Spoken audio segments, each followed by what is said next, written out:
द्रौपदी का चीरहरण का वास्तविक आध्यात्मिक स्वरूप क्या होता है?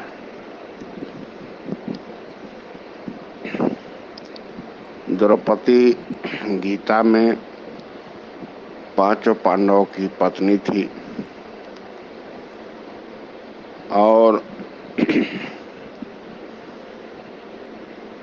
जुआ में पांचों पांडव सब अपना राजपाट हार चुके थे। लास्ट में द्रौपदी को भी दांव पर रख दिए, वो भी हार गए लोग।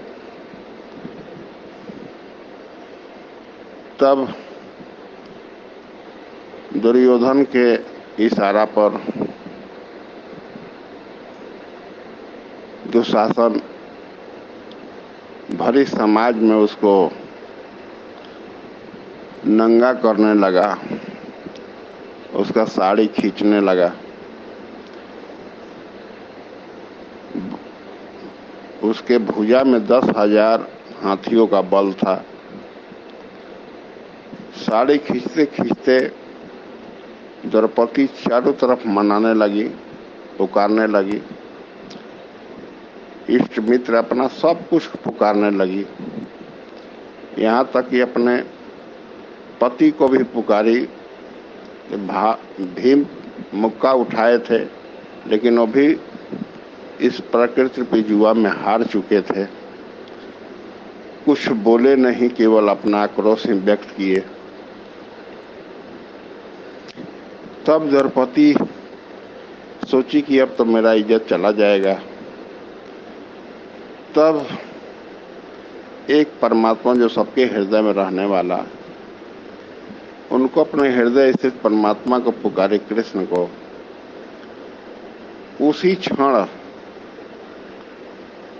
कृष्ण ने इतना कपड़ा ढील दिए, इतना साड़ी ढील दिए कि 10,000 हाथियों का बल वाला दुशासन थक कर चूर हो गया, अचेत होकर गिर गया। लेकिन द्रौपदी को नंगा नहीं कर पाया। कहने का मतलब है, ये तो इसका व्यवहारिक पहलू कथानक के माध्यम से हर आदमी सुनता है, जानता है,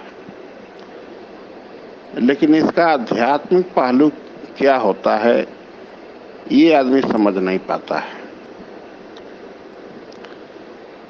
आध्यात्मिक पहलू ये है, पहले द्रौपदी को समझा जाए। जो अपने पति के प्रति द्रवित हृदय रखने वाली जीव को ही द्रौपदी कहा जाता है। तो पति मतलब क्या? बाहरी जो पति पत्नी समझते हैं वो नहीं। पति माने परमात्मा। यह अभिमान जान जरि भोरे, मैं सेवक रघुपति पति मोरे। हनुमान भी वानर जाति के पुरुष थे, तो क्या भगवान को पति मानते थे? पति बने जो पत रखे, इज्जत रखे, जन्म मरण सुख दुख का इज्जत के हाड़ मास के पति रख पाएंगे? भले ही ये संसारिक भोग विलास आपको सारा वैभव, ऐसो आराम, इंद्रिय सुख दे सकते हैं, लेकिन जन्म मरण से पार करने की क्षमता उनमें नहीं है।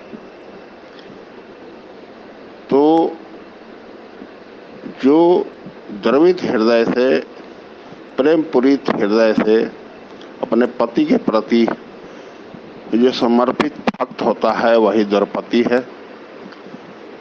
उसी का ये पांचों पति होते हैं।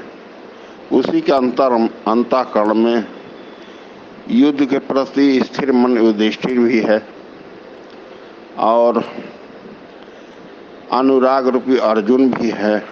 अनु माने अतीत, परमात्मा जो भाव से अतीत है, उनमें राग होना अनुराग। भाव रूपी भीम भी है, नियम रूपी नकुल भी हैं, और सत्संग रूपी सहदेव भी है। लेकिन वो माइक वृत्ति में, माया में रहकर और अपने ही हृदय में छल कपट धूर्तई का जो साम्राज्य छिपा रहता है, क्योंकि जन्म जन्मांतर तक जीव ये सांसारिक क्रिया में ही लिप्त रहता है।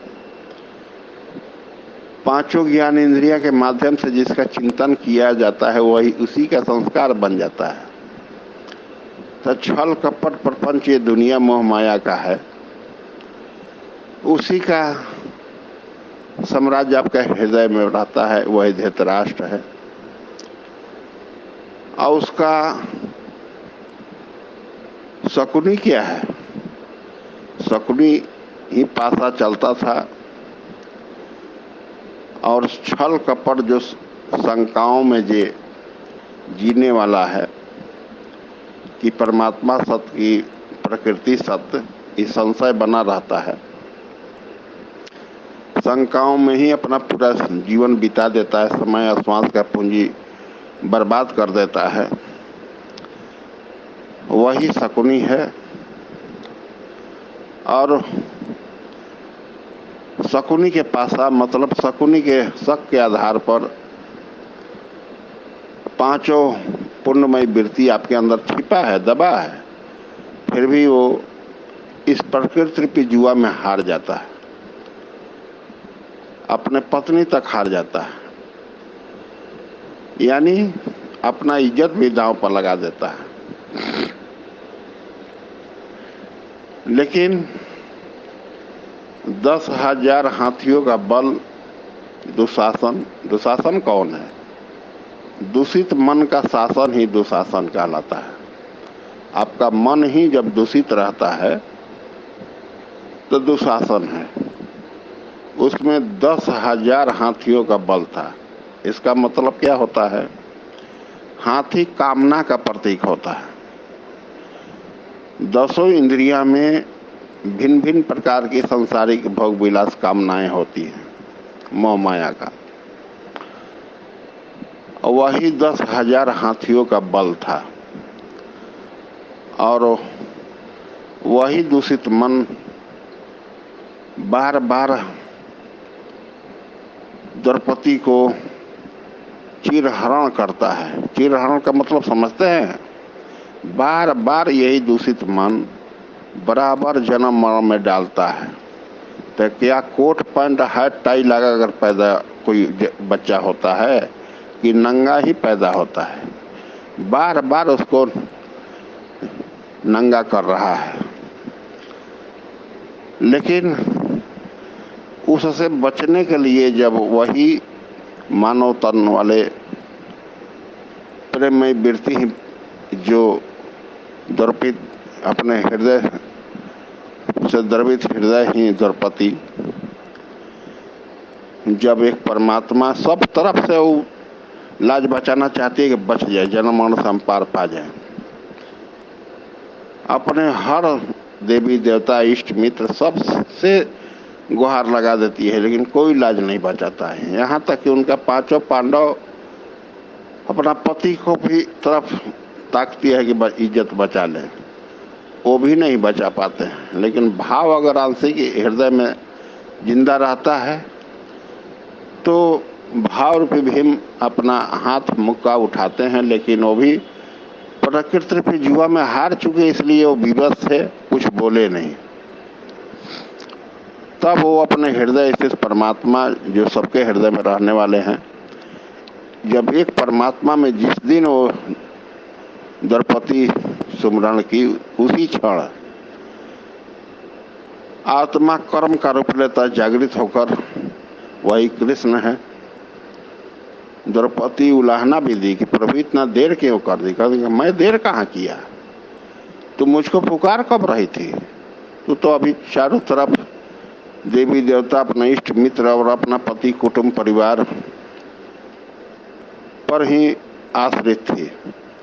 सबसे बड़ा धनुर्धर था अर्जुन, सबसे बड़ा बलशाली था भीम, सबसे बड़ा धार्मिक थे युधिष्ठिर, सबसे बड़ा नियम का पालन करने वाला नकुल थे, और सबसे बड़ा सत्संगी था सहदेव। अभी अपनी पांचों पांडव पुत्र अपना पति पर ही इशारा कर रही थी, वो भी नहीं लाज बचा पाए। जब चारों तरफ से तुम मन महसूस कर देखी कि मेरा इज्जत इनसे भी नहीं बचेगा, तब जाकर वो अपने हृदय स्थित परमात्मा, जो सबके हृदय में, सब जीवों में है, सब कण कण में है, सर्वज्ञ और समान रूप से है, उनको जब पुकारती है, उसी क्षण आत्मिक जागृति यानी कर्म का रूप ले लेता है। और कर्म रूपी कपड़ा इतना ढील देते हैं, परमात्मा इतना अनुभव सूत्र दे देते हैं, वो उसको 10,000 हाथियों का बल वाला दुशासन थक कर चूर होकर गिर कर चेत हो जाता है। यानी द्रौपदी का लाज बच जाता है और शेष जीवन जो बचता है, भगवान के राह में बताए हुए निर्देशन पर अंदर बाहर से चलकर वो भी परमात्मा भाव की स्थिति प्राप्त कर लेती है।